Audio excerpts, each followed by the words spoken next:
سے ایک چیز ہی مانگتے ہیں کہ اللہ مجھے ان کے راستے پہ لگا جن کو تو نے نعمتیں بخشیں، ان کے نہیں جو اپنی تباہی کے راستے پہ نکل گئے۔ یہ سارا وقت آپ کی زندگی کے اندر یہ دو راستے آئیں گے، اور ایک خوشی کا راستہ ہے اور ایک آپ کی تباہی کا راستہ ہے۔ ایک وہ راستہ ہے جو آسان راستہ نہیں ہے، مشکل راستہ ہے۔ سب سے زیادہ نعمتیں تو اللہ نے اپنے پیغمبروں کو بخشی، لیکن اللہ کے پیغمبروں کی کسی کی بھی آسان زندگی نہیں تھی، سب کی مشکل زندگیاں تھیں۔ تو یہ جو ہم کئی دفعہ سمجھتے ہیں نا، قرآن میں ایک اور آیت ہے کہ جس چیز کو تم اپنے لیے اچھا سمجھتے ہو وہ برا ہے، اور جس کو برا سمجھتے ہو وہ اچھا ہے۔ مطلب یہ ہے کہ ہم آسان زندگی کو کئی دفعہ اچھا سمجھتے ہیں، وہ انسان کے پوٹینشل کو تباہ کر دیتا ہے۔ ہم شارٹ کٹس لے لیتے ہیں زندگی میں۔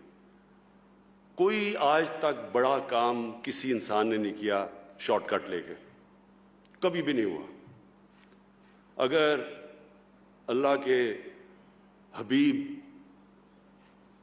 جو انسان کو اللہ نے سب سے زیادہ پیار کیا، اگر ان کو 13 سال سب اتنے مشکل وقت سے اللہ نے گزارا تو برا تو نہیں ہوگا ہمارے لیے۔ اللہ نے ثابت کیا کہ جب وہ دنیا کی تاریخ کے سب سے گریٹسٹ لیڈر بنے تو 13 سال ان کو سب سے مشکل وقت سے گزارا۔ 10 سال کے بعد صرف 40 لوگ مسلمان تھے، اور وہ دنیا کی تاریخ میں ایسا انقلاب نہیں آیا جو انہوں نے 23 سال کے بعد، ان کی نبوت کے 23 سال کے بعد جو وہ انقلاب آیا ہے۔ کبھی اس لیے میں نے القادر یونیورسٹی بنا رہا ہوں کہ ہمیں پتہ اسٹڈی کریں ہمارا انٹلیکٹ کہ وہ کیا چیز تھی، وہ کیا کوالٹیز تھی کہ انہوں نے وہ عرب جو تقسیم ہوئے تھے، جن کی حیثیت کوئی نہیں تھی، 2 سپر پاورز تھیں دونوں طرف، وہ کیا چیز تھی کہ 13 15 16 سالوں کے اندر وہی جن کی حیثیت نہیں تھی، وہ 2 سپر پاورز ان کے سامنے گھٹنے ٹیک گئی اور دنیا کا سب سے عظیم سویلائزیشن کیا۔ صرف یہ نہیں کہ وہ دنیا میں ساری جگہ چلے گئے اور ان کی فوجیں کامیاب ہو گئیں، وہ تو منگولین کی جو چنگیز خان کی فوجیں تھیں وہ بھی سب سے تیزی سے کامیاب ہو گئیں، لیکن 100 سال کے بعد پتہ ہی نہیں کہ منگولین کدھر گئے، منگولین سویلائزیشن کا ہی نہیں پتہ۔ انہوں نے تو وہ سویلائزیشن قائم کیا جو سب سے عظیم سویلائزیشن تھا، اور جس کی وجہ سے اگر یورپ آج اور ویسٹ آگے بڑھا ہے تو وہ سویلائزیشن نے جو نالج کو ڈیولپ کیا اور پھر آگے ان کے سائنٹسٹ مسلمانوں نے آگے چھوڑا۔ تو کہنے کا مقصد یہ ہے کہ ایک یونیورسٹی ہے جو کہ انشاءاللہ نالج سٹی بنے گی، یہ تو گورنمنٹ میں نہیں نا، یہ تو میں نے گورنمنٹ کے باہر بنائی ہے، اور دوسری جو یونیورسٹی ہے وہ انشاءاللہ جو علامہ اقبال نے جو ایک کتاب لکھی تھی کہ the reconstruction of religious thought in Islam, کہ اسلام کے تھاٹ کو ڈیولپ کریں، ہمارے انٹلیکچوئلز آئیں، وہ بتائیں کہ یہ ملک بنا کیوں تھا۔ اگر یہی ملک بننا تھا کہ جی ٹاٹا برلا کی جگہ یا شریف اور زرداریوں نے امیر ہونا تھا تو اس کا مقصد کوئی نہیں تھا۔ علامہ اقبال کا بڑا واضح تھا کہ یہ ملک ایک دنیا کے لیے مثال بنے گا کہ اصل میں اسلام کیا ہے، اور وہ انشاءاللہ ہم یہاں ڈیولپ کریں گے۔ یونیورسٹیز کے اندر بھی میں نے کہا کہ ایک ضرور ہمیں ایک سے شروع کریں گے، ابھی ہم سرگودا یونیورسٹی سے شروع کر رہے ہیں، پی ایچ ڈی کلاسز ہوں، اور پھر باقی یونیورسٹیز کے اندر ضرور ایک کلاس ہو جو ڈیولپ کرے کہ ہمیں انسان بنائے۔ ٹیکنالوجی اور ٹیکنیکل ایجوکیشن بہت ضروری ہے، لیکن اس کے ساتھ ساتھ ٹیکنالوجی اور ٹیکنیکل ایجوکیشن تو ہمیں آگے لے کے جائے گا۔ جو ٹیکنالوجی کی اب ریولوشن آ رہی ہے دنیا میں، اس سپیڈ پہ کبھی ٹیکنالوجی آگے بڑھی نہیں جو اس سپیڈ پہ آج بڑھ رہی ہے، تو وہ تو ہمیں اس پہ شرکت کرنی ہے پوری طرح، ہم آگے پیچھے رہ گئے ہیں۔ ٹیکنیکل ایجوکیشن کی بہت ضرورت ہے کیونکہ ہمارے اتنے زیادہ بے روزگار نوجوان ہیں، ان کو جب تک ٹیکنیکل ایجوکیشن نہیں ملے گا روزگار نہیں ملے گا۔ یعنی وہ، اور جتنا ہم اپنے انسانوں کے اوپر ویلیو ایڈ کرتے جائیں، جتنا ان کے اوپر خرچ کرتے جائیں گے وہ معاشرے میں ویلیو ایڈ کریں گے، اور دنیا میں تو وہ اکانومی اوپر جاتی ہے جو نالج اکانومی ہے۔